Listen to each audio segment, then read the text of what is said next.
I get a lot of questions emailed to me about the LSAT, which is not that surprising since I run an entire website devoted to it. But I thought it would be fun to do something a little bit different today and see what artificial intelligence thinks about the LSAT, what questions the hive mind has put together and put out there for us to look at. So I'm here on Google, maybe you've heard of it, and I thought it'd be fun to just go through the who, what, when, where, why, and how of the LSAT. Again, the who, what, when, where, why, the basics, the overview. So let's type it in and see what happens. Who LSAT?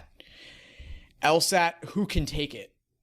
Pretty much anybody in a part of the world where the LSAT is offered. And it's offered in North America, Australia, Europe, China, a handful of other countries.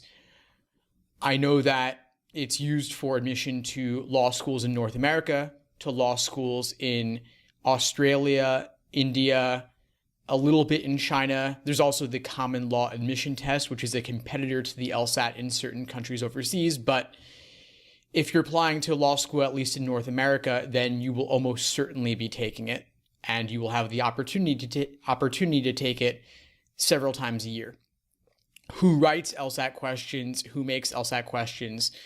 That's kind of interesting, actually. There are a lot of former philosophy PhDs. Well, I guess they're currently philosophy PhDs, but maybe they're not actively professors or they're doing this on the side, but they are wordsmiths. They are experts at language and constructing difficult, complex passages.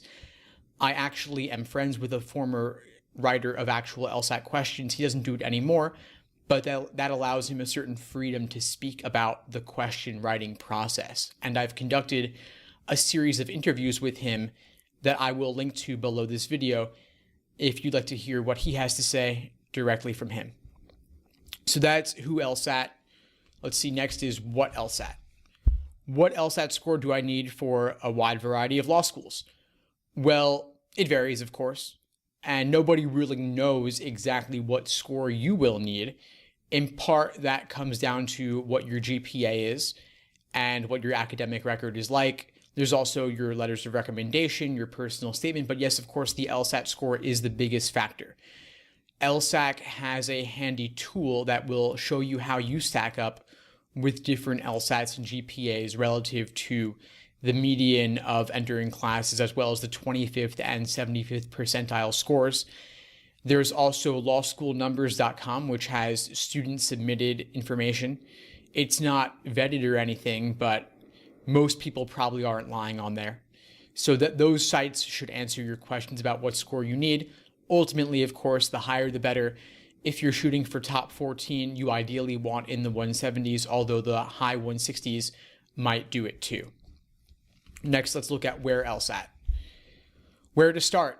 I would start with actual LSAT prep tests and having a regimented study schedule. I've put together a lot of different study schedules on my website. I have free month-by-month ones and week-by-week ones, and then I have premium day-by-day ones that break down for you exactly what to do every single day over the entire course of your prep. You want to start by building the foundation first, then move on to pacing as you do individual time sections, and finally bring it all together with full-length 5-section exams to build your endurance. So I'll link to those study schedules below as well, but you really just want to start with actual LSAT prep tests, none of the fake stuff, and then having a regimented plan that leads you to a situation where you no longer have to ask that question, where do I start, what do I do? You'll know because the study schedule lays it out for you. Where to take the LSAT? There are different test centers that LSAC puts out there for different test administrations. It could be at a local law school, it could be at a local university, or even a high school. It really varies. LSAC rents out space as they can, where they can. Here in New York City, Pace University has a test center, Fordham has a test center, Columbia has a test center. Then there are also some random high schools in the outer boroughs that offer the LSAT as well. So lots of different places. Where are LSAT scores posted? LSAT scores are posted on LSAC's website. They're released typically 2 to 3 weeks after the official LSAT test date. LSAC will thoroughly vet the questions in order to see whether they are valid, whether they performed as expected, and help them to separate people accurately along that 120 to 180 band. So that's where to get LSAT prep tests, where to buy LSAT prep books. Amazon's your best bet. They're probably the cheapest and the fastest for shipping. LSAC used to sell them through their website, but I don't think they necessarily had the bandwidth to ship them out. So they no longer sell them, but Amazon and your local bookstore will typically have them. Your local bookstore obviously is more limited in its offerings and may not have the newest exams. Where to sell LSAT books? Again, probably Amazon. There's also Craigslist. You could also give them to a friend, post on a message board online. There's a lot of different places. And if they're written in, they may not have the same resale value, of course. Anyway, so that's where LSAT, who, what, when, where, why. Why the LSAT? So why is the LSAT so hard? It's hard because law school is hard and they want to make sure that you're up to the challenge. But it's also hard because maybe you haven't learned it thoroughly. Maybe you haven't spent enough time. Most students typically spend 2 to 3 months studying for the LSAT, when in reality, it takes much longer to thoroughly master the LSAT. It's kind of like learning a foreign language, especially the logic game section, but the logical reasoning and reading comp sections as well. They have a very particular style and they require a very regimented way of thinking that you may not be accustomed to, and it takes time to build those habits. So while it's hard at first, it ultimately doesn't necessarily have to be that hard in the end. And one way you go from making it hard to easy is by, again, using a study schedule, building your foundation first, then working on pacing and endurance as you bring it all together. Why would you take the LSAT? You take the LSAT if you want to go to law school. Of course, some law schools are taking the GRE now, but I don't necessarily think they're accepting that many applicants with the GRE. And if you already have an LSAT score on record, they're going to factor that into their consideration of you, and you're better off, of course, getting the highest score possible. You take the LSAT to show that you're serious about law school, and you also take it to prove to yourself that you have what it takes. LSAT scores are strongly correlated with 1L grades, and not everyone wants to hear this. This is a little bit of tough love from me, but if you can't break a 150 on the LSAT, you probably shouldn't be going to law school. And the reason for that is you probably won't do that well in 1L, and you might not pass the bar. If you take the LSAT and do well, it proves that you have the reasoning abilities and you have what it takes to prepare yourself for something that's excruciatingly difficult and sit there for several hours demonstrating your mastery of it. And then that you can also develop that regimented way of thinking, that very legalistic way of thinking, where you can go from taking abstract legal principles and applying them to real world factual situations, which is in a way part of what you're doing on the LSAT as well. Why would you cancel your LSAT score? You probably shouldn't. Most people should not cancel the LSAT. And the reason is that law schools do not average multiple LSAT scores. They only consider the highest LSAT score, and there are good reasons for this. One of them is that US news rankings only factor in the highest, and so that's all they have incentive to do. But another consideration is that a lot of people take the LSAT as a diagnostic just to see how they'll do, and of course, surprise, surprise, they don't do well. So it would be unfair to have you take the LSAT with no prep, get a 150, then study a lot, get a 170, and have them only average that 160 score.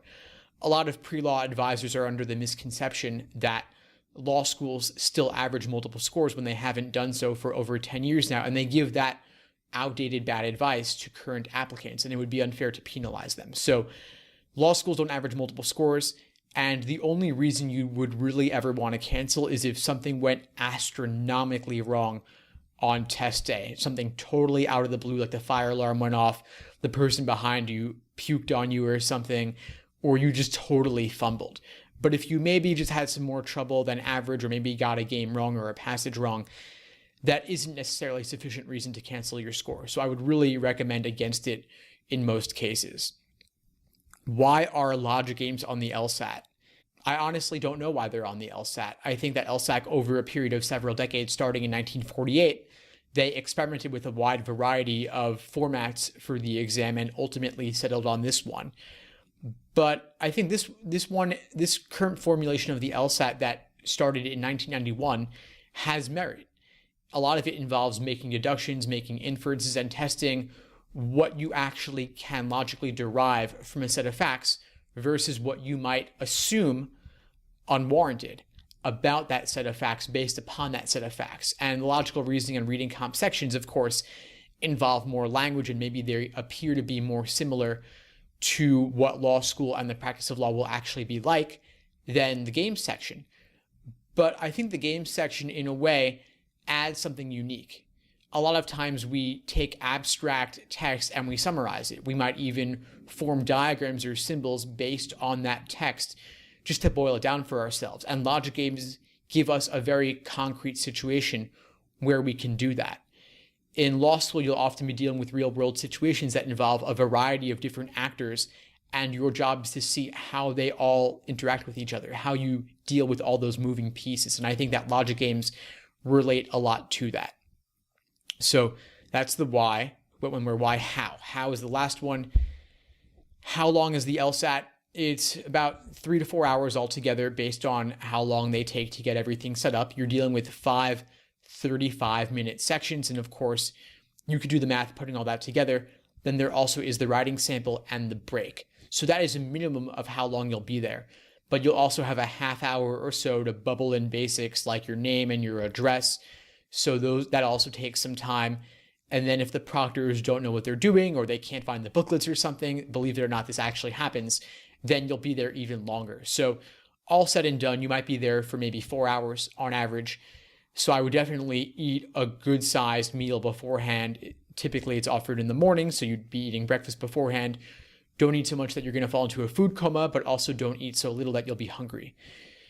How hard is the LSAT? Pretty hard. I would say for most people, it took me over a year of difficult, excruciating struggle before I was able to improve to a 175. So I would say it's hard for the average person.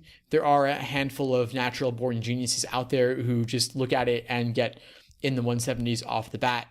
I had a roommate like that. It was really frustrating, but that's the deal. How to study, again, real LSAT prep tests, that's the best material.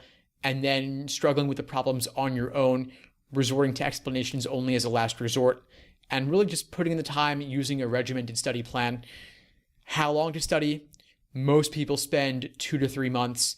I would actually recommend closer to 5 to 6 on average. That's where I see students achieving their fullest potential. And if you have longer than that, awesome. Definitely use that time, take advantage of it. The LSAT is worth it. You spend at least typically 3 to 4 years on undergrad, and all of that culminates in a single GPA. But the LSAT, which is typically weighted more, all rests on a single half a day, again, 3 to 4 hours maybe. So it's worth investing several months to get the highest LSAT score possible if you're spending 3 to 4 years to get the best GPA possible. So it really is putting in the time. Anyway, I know that there's plenty more Google searches I could analyze, plenty more results to look at, but I'll leave off here for now. If you found this video helpful, please subscribe to be notified of new videos as I release them. Please feel free to reach out if you have any questions at all so I can answer those and not random Google searches. Anyway, in the meantime, I'll wish you all the best.